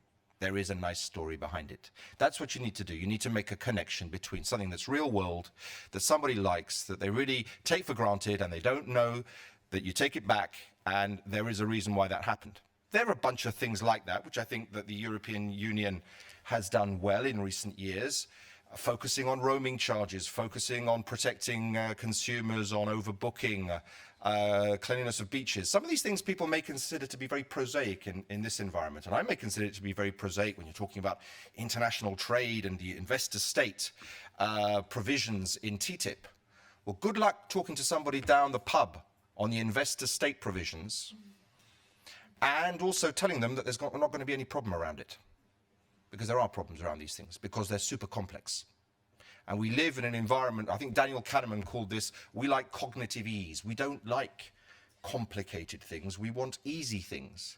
But things are not necessarily easy, and what do we do about those? Do we leave them at a certain point? Let me come very quickly to the question of trust, because I think the reason that we're in the situation that we're in now in 2016 is it's been brewing for some time. Latest iteration for me, certainly I would date it from 2008. And I'll give you a microcosmic example. And let's go back in history as well. Sometimes my problem is I think I know too many things, which sounds very arrogant. Why is it that the European Union enlarged? Who was one of the most important politicians in encouraging the enlargement of the European Union? Can anybody hazard a guess? Margaret Thatcher. Conservative. Why? You could argue that she wanted to bring the former communist countries into the fold. Some argued that it was to dilute the European project of Delors at the time. Which country did not put in any controls on migration flows between 2004 and 2016 and had 4 opportunities to do so? Sorry? I can't hear you. And you're laughing. Who admits this stuff? People have said honesty at national level. Okay, it's not run of the mill, and then you get a lack of trust. And I'll hold a hand up for the OECD on this. It's an unintended thing, but it's a resource thing as well. But we've got to get wise to this. We don't go local enough in our analysis. So, for example, we will say, and it is true, that the budgetary impact of migration is positive, and if at a push, it's going to be neutral. So it's all good. What we don't do is look at the local impacts, as in migration doesn't work at just a national level. It goes local. So if you've had 7 or 8 years of austerity, where public services funding has been cut or not increased over 7 or 8 years since 2008, migration flows continue into many different places, and those migration flows are not controlled intra-country, you can get certain concentrations occurring where there are a lot of people coming in and the public services, in the people's perception, they go down. And that is something also where you need to look at things in an honest way. Second element on trust is that globalization on many occasions overpromised. For example, at a certain point, I was involved in trade negotiations for many years. And the fashion for anyone involved in them was that trade negotiations was going to solve all the world's problems. You know, liberalize trade, and we'd be able to do all sorts of wonderful things. And when I got involved, it was, you know, there was some conscience coming through, you know, all environmental standards, labor standards, a whole bunch of things coming through. But I think at a certain point, a lot of the globalization promises may have been overpromised on, and some of the downside elements more difficult. And perception here is really important. Ryan at the beginning talked about how people are feeling on things. And I think, you know the expression, it's better to have loved and lost than never to have loved at all. I think most people would rather not have something than have something and have it taken away. Then they react badly. And I think that may be part of what we're living now, because the major problem we have in terms of trust is not in India, not in China, not necessarily in Mexico or in Chile or in Thailand. The major problem of trust we have is in Western democracies whose lower middle classes and working classes now feel that they're getting the bum rap out of globalization. And they are able to hold the global system hostage in a sense, because all of those leaders at the G7 and the G20 are disproportionately European, American, etc., and they will be very responsive to what those people say. You know, if you're sitting there and you're Brazilian going, God, you think you've got problems, or China, you know, you think you've got problems, that's going to cause difficulties. We have processes of globalization that are operating at a global level and have been for many years, and our politics have remained assiduously national, and that is a tension. I don't have a solution to that tension necessarily. So either you go one way, you somehow globalize the governance, that people's eyes glaze over and they go, oh my God, you know, that's awful, because how do you reconcile that with going local? Or you may have a trend where people are looking actually to say, well, this is all getting very uncomfortable, and I'm no longer so comfortable with all of this. And it's schizophrenia, because it's the same person who loves flying, taking all the flights around Europe, and, you know, it's open skies and it's all great. And on the other side of the brain, they're going, oh no, but I'm uncomfortable with things. So that's a very complicated situation. Okay, think it's time for some more questions or contributions from the audience, and I won't limit it here, but I did want to put a call out to the people who actually do work for the EU institutions doing social media. And so I'm talking about you, Amy Burnett, Pablo Perez, Daria Santucci, Tom Moylan, Magda from the Council. If any of you are out there, please feel very encouraged to tell us what's your experience of actually trying to deal with this debate online. And I can see Alice Stolmeyer as well, who's an outside blogger and social media activist, let's say. So let's start with you, Alice, and then please get... yeah. Hello? Normally takes 1 or 2 seconds, but Oh, yes, yeah, there now we it's go. working. Yeah, hi. So my name is Alice Stolmeyer. I'm an independent blogger and tweeter about European energy and climate policies. One of the things, this is not going to make things easier, but some things have not been come up in the discussion yet, which are, for example, Russian trolls and tweet bots. I've seen both in the Dutch-Ukraine referendum discussion and in the British referendum debate, and now in the US elections debate. I see on social media, well, mainly Twitter, because that's where I work mostly, you can see that there are huge numbers of Russian trolls active, meddling in political debates. And there are even tweet bots active. And I have no idea how we can deal with this, but somehow for me, I connect this with what Vice President Kristalina Georgieva recently said. She says, hate is loud and it's everywhere. Love or goodness is our job to amplify. But then the question is, how do you amplify this on social media when you know there's like troll factories out there or tweet bots out there? Can that be like, can we create good tweet bots? And if so, would that be a solution? I don't have the answer, but it's something I'm wondering. Thanks. And sometimes it's not necessarily even the bots. I have seen in the last week, whoever it is, I have no idea, but clearly falsified emails claiming to come from John Podesta, Hillary's chief of staff, to people at Politico when they didn't even work at Politico on the dates that the emails are said to have come. And it looks really quite sophisticated, and your reaction is, but then you look at it and you're like, well, that's absurd. He doesn't even know who that person is, and that person didn't work here at that time, and the address is a bit silly. But, you know, it's clearly very, very sophisticated levels of misinformation circulating. Yeah. Yep. Have we got another question out there? Florian.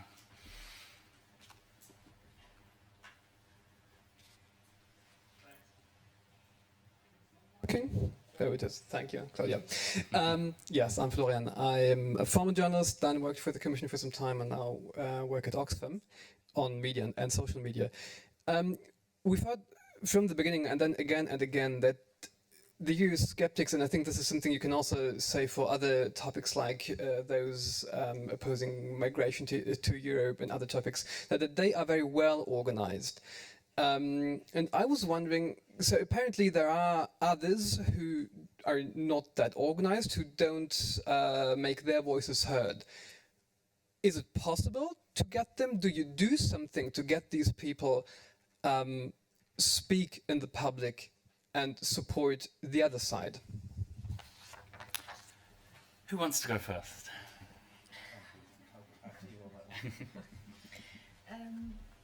Maybe the first question on Russia. It's indeed an issue. It's also an issue at national level. I mean, some EU countries are more touched than others, but I would say, well, recently I thought that French was a bit out of it, but actually not. Well, first of all, there are very close links between Russia and Front National. And it's true that there is propaganda and well, just an information that maybe you don't have. The EIS has created a task force on that to fight against Russian propaganda and try to disseminate more information on what EU is rightly doing. But this is indeed an issue. I don't have any answers, but just that indeed this is a question. Maybe let's do a quick poll of the audience there, because I know I'm aware that there is this team on Russian disinformation inside the institutions, but how many of you have, first of all, have you heard that such a thing exists? Okay, good, okay, that's a majority. How many of you ever actually have used or come across the material that is supposed to correct the misinformation? Much smaller group, but still a few of you. Okay. Is there anyone else wanting to react to those questions? Nope, maybe we'll take another question then. Sorry, the gentleman on the right, Tony Connolly in the front, and then the younger gentleman up the back. Which means Thank you. It's going to be all women in the next round, by the way. Didier Jans, Industrial Minerals Association. Several of the speakers have highlighted the need for Europe to speak out and to go out and to speak to the public. I have a question there, and maybe a real question mark. When you compare the kind of information which is circulating and of interest to this kind of media we are talking about, I wonder whether the Europe is equipped for that. I fear we very often have very arid, technocratic message and so on. There is no room for that in this media. What can we do? Sorry, this microphone is really not working well. What can we do really to overcome this situation? Have we any chance, or is this battle a little bit desperate? Since I have the mic, I also would like to maybe to raise a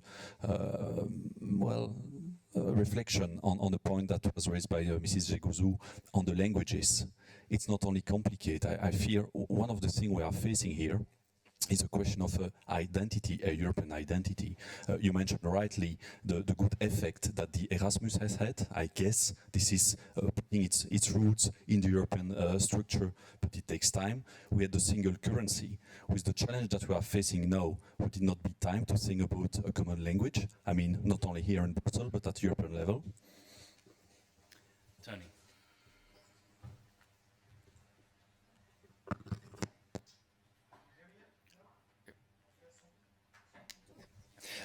Tony Connolly is my name. I work for RTE, which is Ireland's public broadcaster. I just wanted to put you on the spot a little, Ryan. There have been various criticisms of the spokesperson service, not enough people, not responsive enough, and timorous when it comes to the big debates. When you worked for the spokesperson service for a while, I'd be curious about your own response to some of those criticisms. Thank you.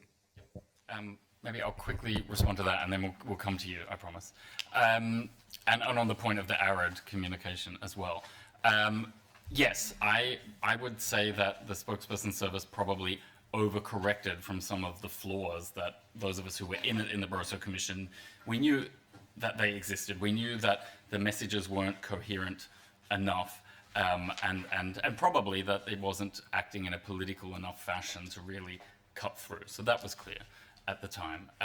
To then kind of really shrink the number of spokespeople in the way that Rolf Dieter was suggesting wasn't very effective. I think it's true. It was an overcorrection, and I have also certainly experienced from the outside as a journalist not being invited to certain things. So it's not necessarily that you're cut off if you criticize. It's that if you don't demonstrate that you are, quote, a trusted journalist, you don't get access in the first place to certain types of briefing and so on. And then sometimes the point of those off-the-record or background briefings, and this is certainly not limited to the European Commission spokesperson service, but the point of those briefings, the positive way of seeing it is to build trust between journalists and political figures. And the negative way of seeing it is that, of course, if you are brought into that beautiful, elite, cozy conversation that only very few people are entitled to become a part of, then you obviously have a built-in incentive to not break the bonds of that access and that trust and say something nasty about those people who've invited you to those beautiful cozy rooms to tell you all those important things that they don't want you to then express afterwards. So, I mean, I'm not trying to say that one is 100% good and one is 100% bad, but you have to be very conscious about those dynamics that are at play when you engage in those relationships, and probably, and perhaps the Ombudsman will back me up here, institutions, including the EU, need to be a bit more transparent about how some of those relationships work. Otherwise, you feed that mistrust that goes on. Ryan, do you mind if I yeah, of course. pick up on this? Because my memory is a little bit less recent, but the practice, I was a spokesman during the Prodi Commission on International Trade. And Beata in the front row was with me doing Mad Cow and some really complicated issues on health. Yeah, I mean, you know, life and death stuff. I was doing international agreements, which is not life and death. It's not quite the same thing. I'll tell you, Brussels for journalists was a sieve. I have journalists in the family. I've been a journalist in other times in my life. One of the best journalists in the press room at the time. He got every single document from the Commission. We didn't know how he did it. And he just used the system. He had a wonderful, literally, delivery people who provided everything to him. It may be that since then, things have tightened up radically. However, given that you have a College of Commissioners, how many? 28. 28 sources from which you can get stuff.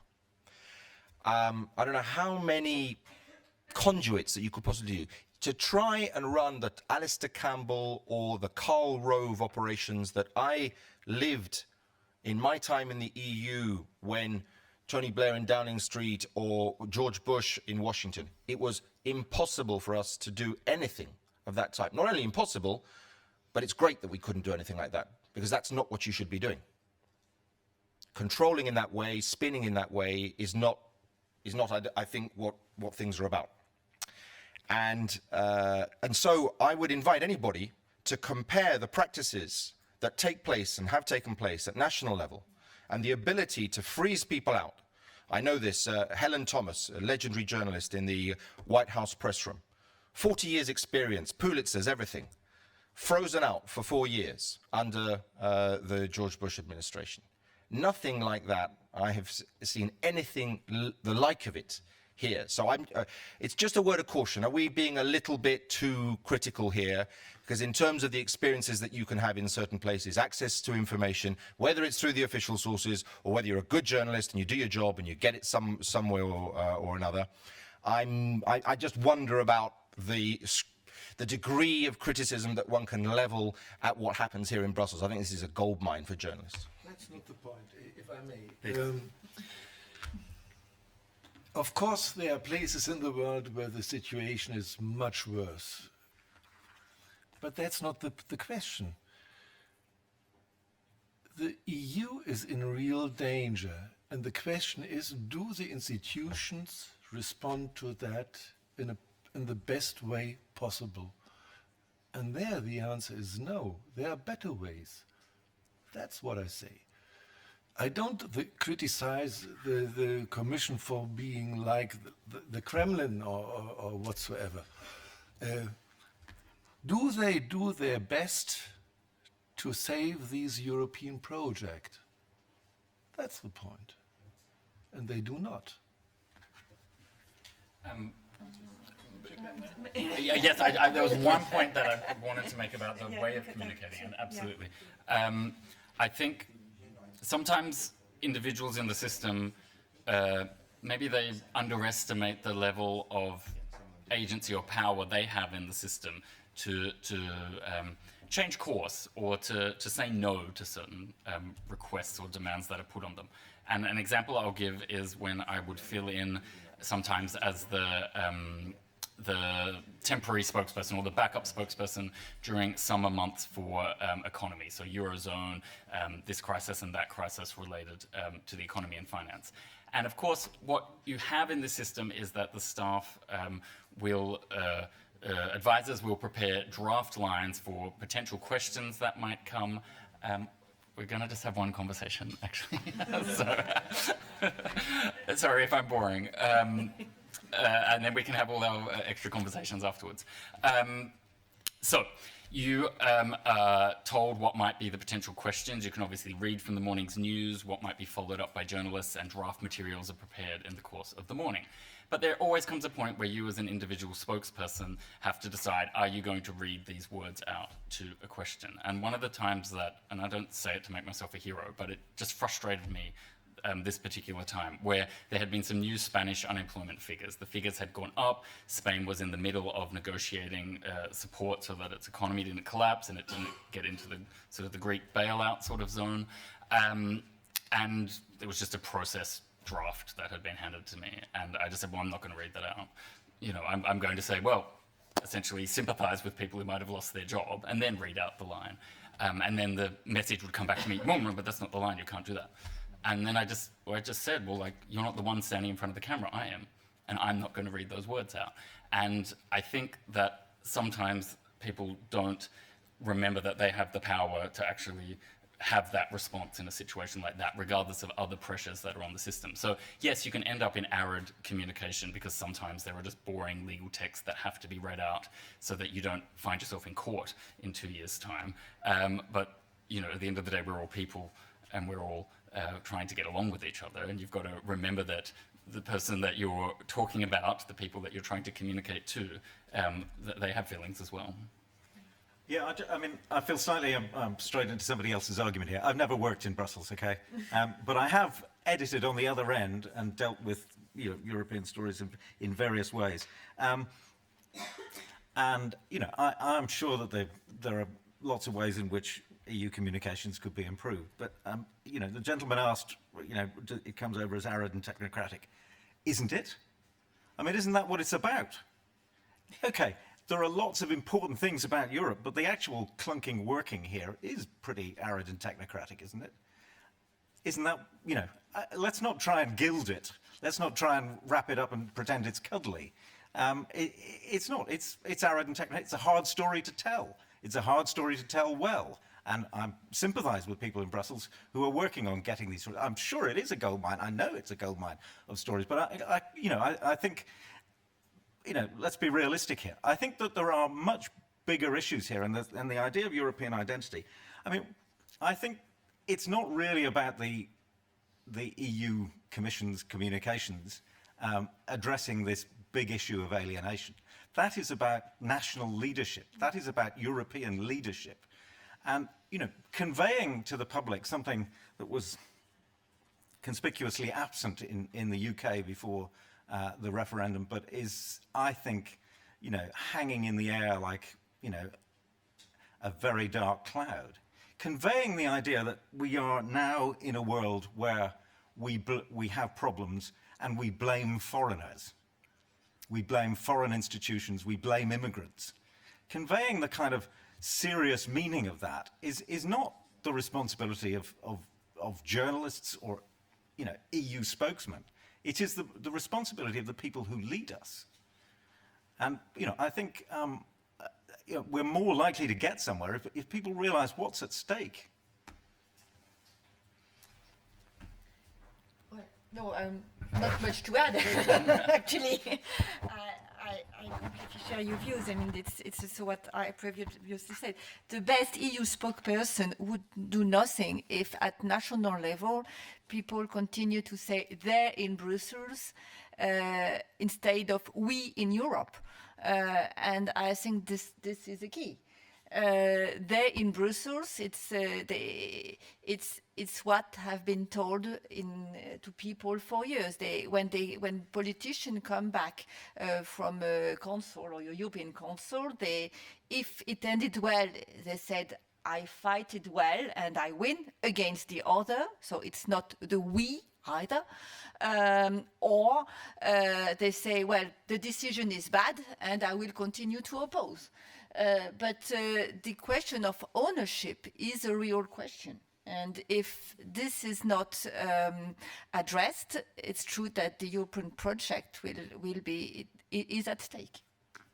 And I mean, just a kind of statistics, underlying some of this, I don't know how widely known it is that in the immediate aftermath of the Brexit vote, there was a 40% increase in reported hate crimes in the UK. And that tailed off and leveled out at a level 15% higher than before. It's serious. Oh yes, sorry, we'll take one question over here, and then I had one of my own that I was going to inject. My name is Fergal O'Regan. I work for the European Ombudsman, not in the area of communications, at least not directly. President Obama made a very powerful speech in the last number of days where he pointed out to the Republican Party that the rise of Trump was not something that was unexpected, that the Republican Party had fed the tiger, had ridden the tiger for years, the tiger of populism, and now they risked being eaten by that tiger. You can see the same thing happening in the United Kingdom, in France, and other member states, where centre-right, centre-left parties are feeding the tiger, they're riding the tiger, and the tiger may come around and eat them, or maybe unfortunately might eat us. Isn't it the case, and I think it's been referred to by a number of the panel, that it is at national level and even at local level that this must be addressed. And it must be addressed in a way which points out to people that if they feed the tiger, if they ride the tiger, eventually it will come around and destroy them. And we see with the Conservative Party that they are almost becoming more UKIP than UKIP itself, where we see hate crime, even hints of it being incorporated into official policy of what would otherwise be mainstream parties. And we see it in France as well. And I know from this, from my own experience, about 7 years ago, I took leave from the Ombudsman to campaign in Ireland, in the west of Ireland, down in Tralee and Galway and Limerick. And it is very difficult as an individual EU official or as institutions to make this argument. I was on local radio debating with Declan Ganley, our version of Farage, and he said, "What are you doing here? You're EU official." And it's reasonably easy to counteract it by saying, well, I'm actually from here. But it's not as easy to do it as would be the case for a local politician. And that's where we need to, I believe, it's been referred to already, and I admire the efforts of the Commission and representation in France to get to where it really matters. We can make all the efforts we can in the institutions, but we won't be listened to because it's easy to disqualify us. We need national politicians and national figures to realise that they must do this, and if they don't do it, the tiger may come and eat them as well.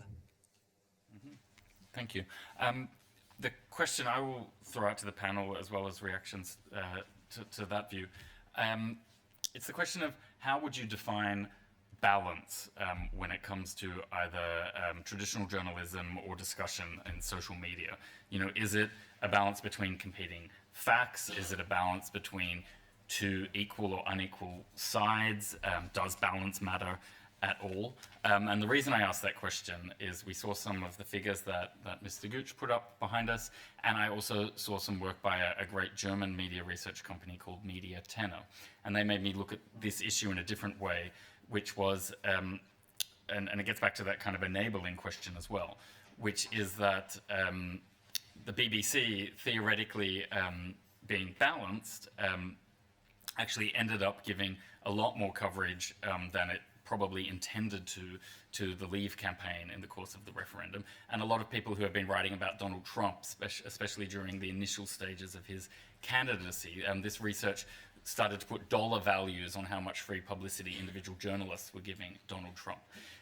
So not to say that they were acting in a pro-Donald Trump way, but the effect was by giving him, upwards of $2, $4, $5 million of free publicity sometimes with their articles or their broadcasts, that the effect was to be pro-Trump because he ended up getting more coverage than anyone else, because he was obviously good for ratings and good for readership. But I hadn't seen before people starting to sort of pin down with numbers and concrete research that balance sometimes isn't the balance that the people trying to create it were expecting to create. Sorry, that almost was nonsensical English. Over to you guys. Maybe Anthony and Rolf Dieter on your side. You can do a he said, she said journalism, and this is certainly balanced. And I didn't watch. You mentioned the BBC, and I earlier thought that in times where it's becoming difficult. Maybe really mass media and TV is still a mass medium. Are becoming more and more important. And I didn't watch everything the BBC broadcasted during the referendum campaign, but my impression was that they tried to be fair by doing a he said, she said journalism. But another question is it correct what he or she said? And in my view, journalists have to deliver what is right and what is wrong. And of course, in the long run, you must be trustworthy, and this is decided by your audience. But in my view, it is not sufficient just to quote what he or she said. You have the same problem now in the United States, because if you say what he or she said is not true, then you get blamed to be unfair or so. No, it is not unfair to tell the truth, and there you have to stand for what you are doing. So a balanced journalism would, in my view, go far beyond that he said, she said thing, and I think this is also compared to social media, because of course we have a democratization of communication. On Twitter, everybody can tell what he wants to tell, and this appears to be on the same level and so on. I think if journalists want to get paid for their work, and this is the difference between someone who writes just tweets for private pleasure, then we have to deliver more than he or she said. Then balance, and certainly we have to stand for what we are doing, and maybe we get blamed if we are wrong, but we are human beings. But I think we have to try to transport facts. Yeah, and since life is factual and not post-factual, I'm quite confident that factualism will regain field, as I said earlier. Anthony. Yeah, it's a very good question, because I think the issue of balance has evolved for media. One of the articles that was recommended reading for this event, Catherine Weiner's article in The Guardian, talked about how you were in a situation now where for journalists, and not perhaps the ones that you would consider to be part of the true journalism, do no longer see it as their job necessarily to be identifying what is true or factual or not, but they see their job as reporting something. And so there was a very it's called the dead cat syndrome. Somebody throws a dead cat on a table and everybody focuses on the dead cat. They don't focus on investors' data or anything else that you're talking about. And there was an incident in the United Kingdom where there was an allegation made regarding the Prime Minister and his time at university and what he may or may not have done to a certain part of the anatomy of a pig. And this became a story that was covered everywhere and by everyone. And it wasn't true. And yet, what remains is that perception element. I had experience of the balance question when I was working briefly in London for the EU, and I found it a reasonably far less difficult experience than I thought I would find it. When you were focusing mainly on the issues rather than on the EU. If you're talking about climate change and what the EU could contribute to it, you were on a far easier track than if you were focusing on the EU itself. And the balance issue was, I think, very connected, particularly with respect to the BBC, on the fact that the BBC, in order to finance itself, requires the approval of government for its funding, its license fee.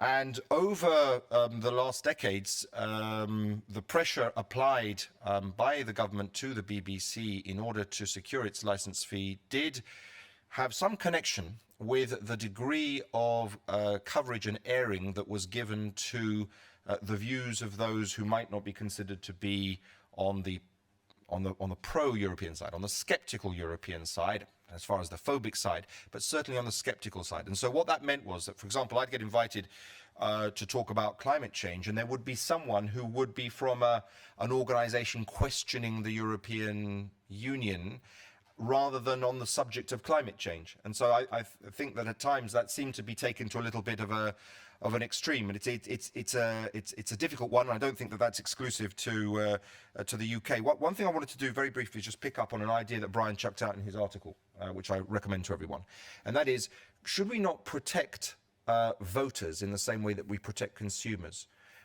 in terms of information provision and also the impunity, the fact that you can get away with not quite murder but almost.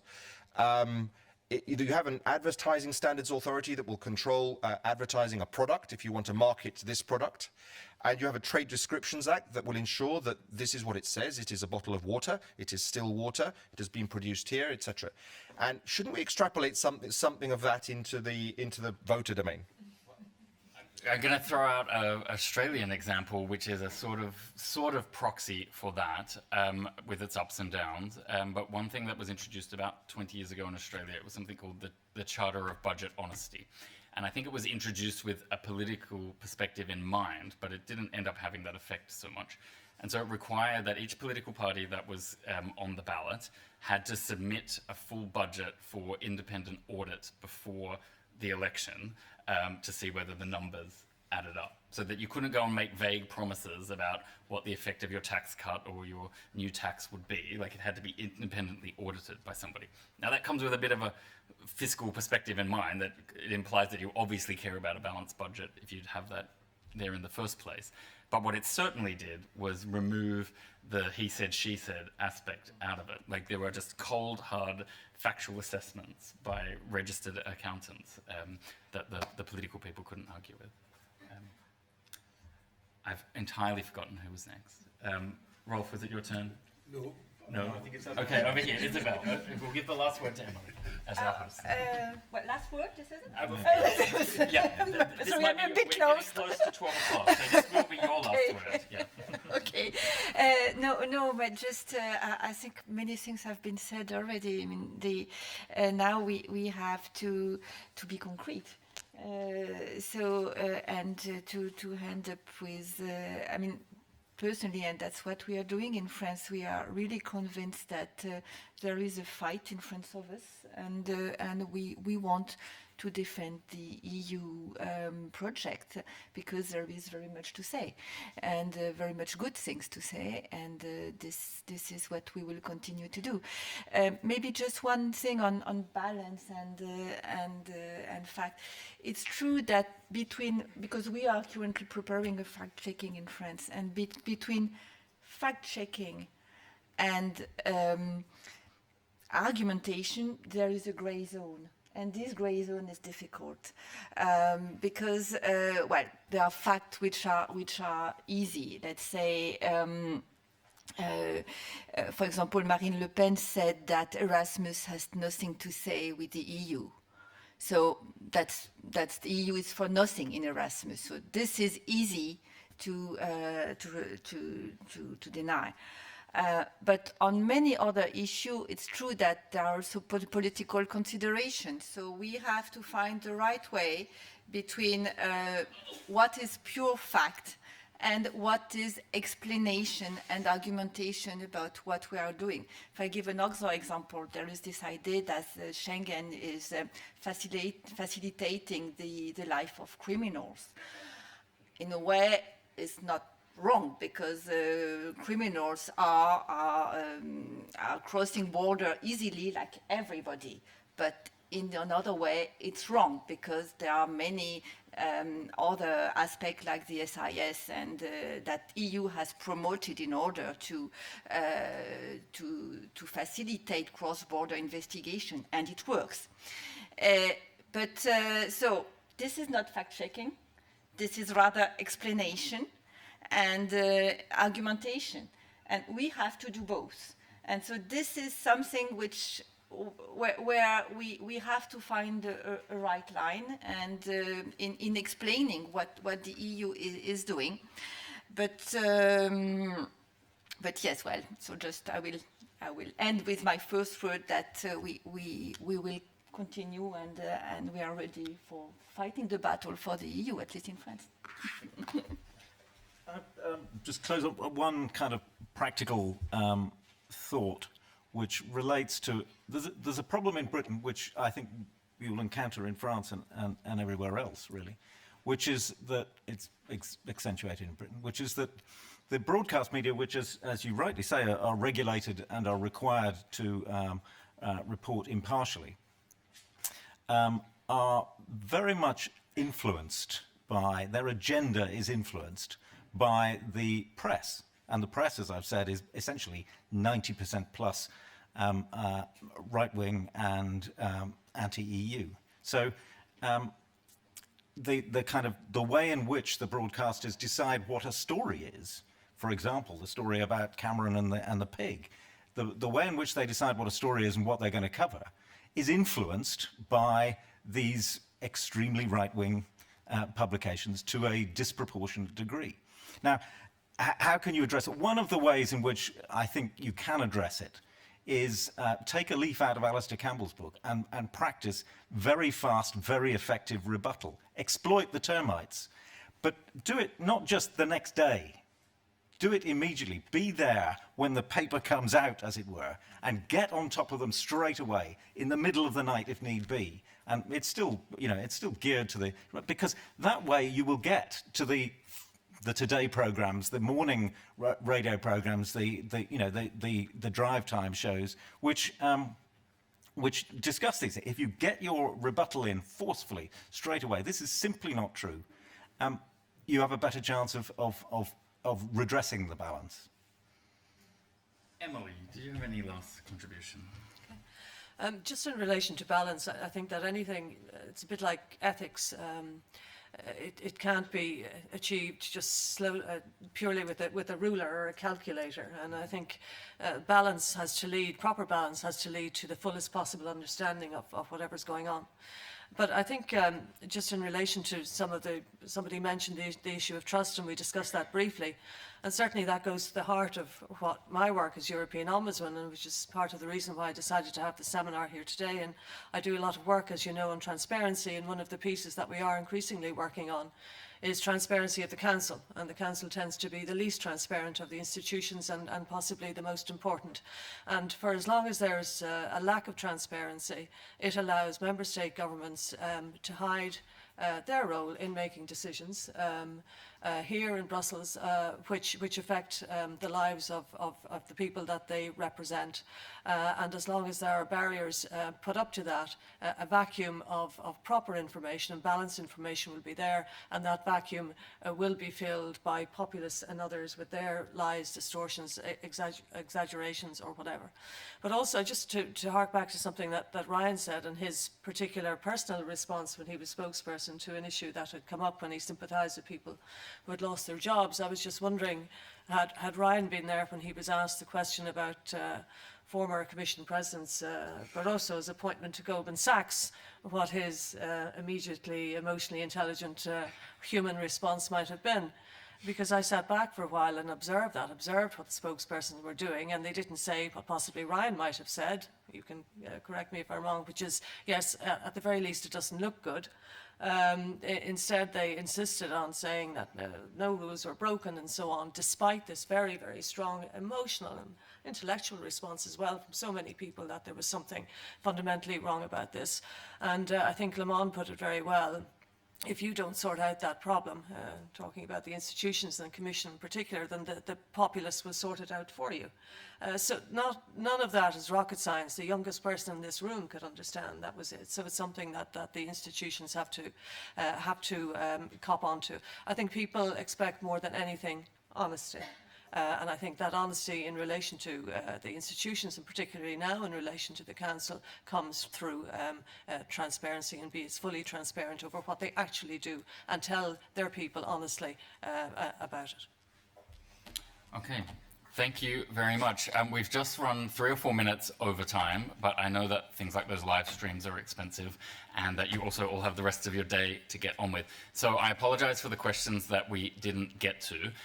One hopeful note that I would like to end on is that I've been following the Twitter discussion. And so rather than do one of those things where you artificially summarize everything that went on in the discussion, I want to point you to the Twitter feed for all of you who've been crowdsourcing the main points, because I think that those tweets really do cover the main points. So if you check out Disrupting EU on Twitter, I think you'll get a very good record of what was being discussed and raised here. So thank you to the Ombudsman for organizing and hosting the event. Thank you to each of our panelists. I certainly enjoyed it and made a large number of notes that I will try and follow up on. And thank you to all of you for your questions. Have a good day.